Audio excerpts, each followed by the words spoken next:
Olá, bem-vindo ao Costumes Árabes. Neste primeiro encontro, quero lhes falar sobre a imigração árabe para o Brasil e os árabes no comércio em geral. Vocês vão ver que esses dois temas são correlacionados. A maioria dos brasileiros que conhece árabes sabe que eles já trabalharam ou ainda trabalham no comércio. Para quem conhece os árabes no Brasil de longe, acha que todos eles trabalham no comércio. Por que isso? Para entender melhor, você precisa entender que a imigração árabe para o Brasil ela foi bem diferente das outras etnias, como italianos, que quando vieram para o Brasil, na virada do século XIX para o XX, vinham em grandes grupos e já com um destino pré-determinado. Eles vinham para trabalhar em certa fábrica ou certa fazenda, praticamente já contratados, e em grupos, como eu disse.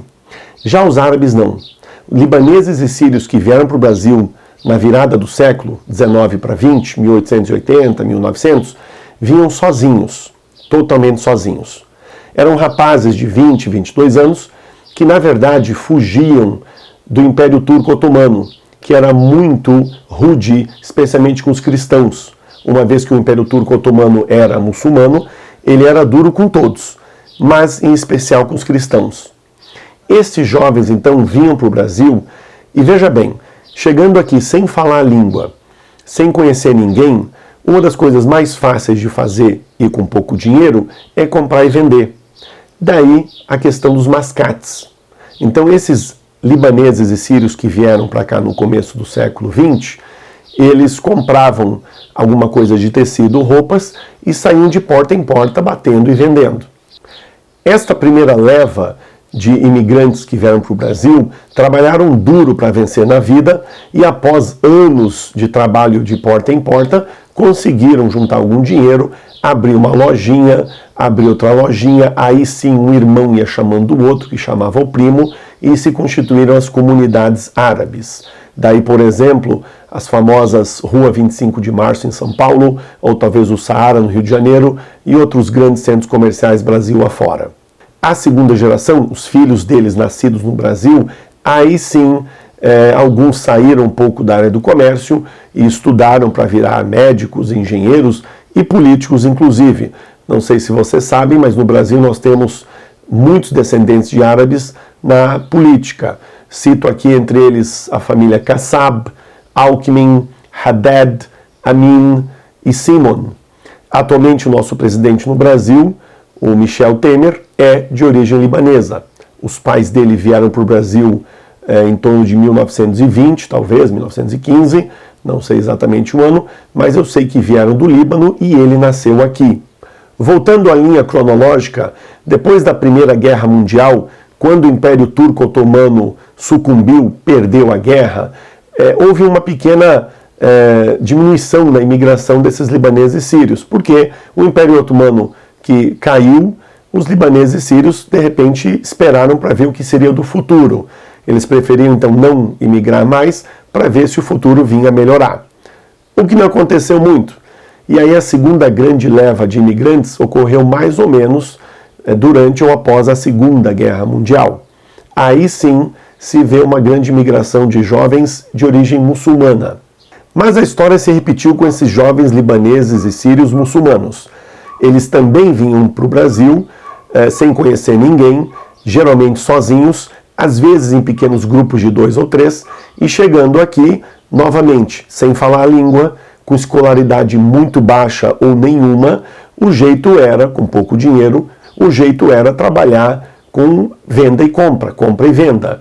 E novamente, comprava-se alguma coisa de tecidos ou roupas e viajava-se de porta em porta vendendo. O famoso mascate. A história se repetiu com eles também.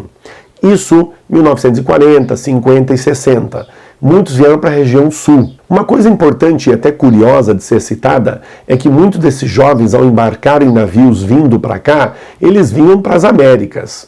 Eles compravam a passagem lá no Líbano, na Síria, e subiam no navio dizendo o seguinte: eu estou indo para as Américas. Ele não sabia exatamente aonde ia terminar. Brasil, Venezuela, Colômbia, Argentina, Uruguai, né? Difícil saber. Isso é curioso, até porque, por isso digo que muitos árabes acabaram se espalhando não só no Brasil, mas tem colônias árabes na Venezuela, na Colômbia, Equador e assim por diante. Então, como eu disse, a imigração desses árabes para cá, vindo jovem, sem falar a língua, sem muito dinheiro, obrigou eles a concentrar os esforços na compra e venda. E você sabe, no comércio precisa-se se criar um hábito, precisa-se criar uma habilidade de convencimento muito boa, daí a boa lábia, o compra e vende, e depois o lojinha e mais clientes e assim por diante.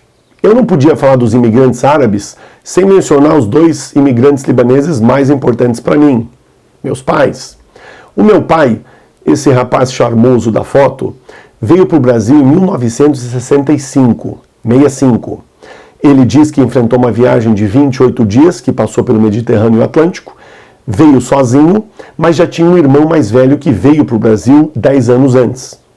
Veio ao Brasil sozinho, com pouco dinheiro, o irmão o recebeu em São Paulo, viajaram de ônibus até Cruz Alta, no Rio Grande do Sul, onde meu pai trabalhou por algum tempo. Depois, mascateando como todos da sua geração, de porta em porta, ele foi parar numa cidadezinha chamada Palmeiras das Missões, no Rio Grande do Sul, onde eu nasci. Aliás, muita gente pergunta para mim, o que um árabe foi fazer em Palmeiras das Missões? E eu conto a história mais ou menos assim. Repito, trabalhando de porta em porta, cidadezinha em cidadezinha, gostou da cidade, ficou. Em 72, ele voltou ao Líbano por um curto período para se casar com essa moça bonita, de olhar penetrante, que é minha mãe. Casaram-se em 72, retornaram ao Brasil e aqui estão desde então. Concluindo, esses milhares e milhares de libaneses e sírios que vieram ao Brasil à procura de uma vida melhor tiveram que começar suas vidas no comércio, porque, como eu disse, era a maneira mais simples para quem não tem muito estudo, não tinha muito dinheiro, de começar e ganhar a vida.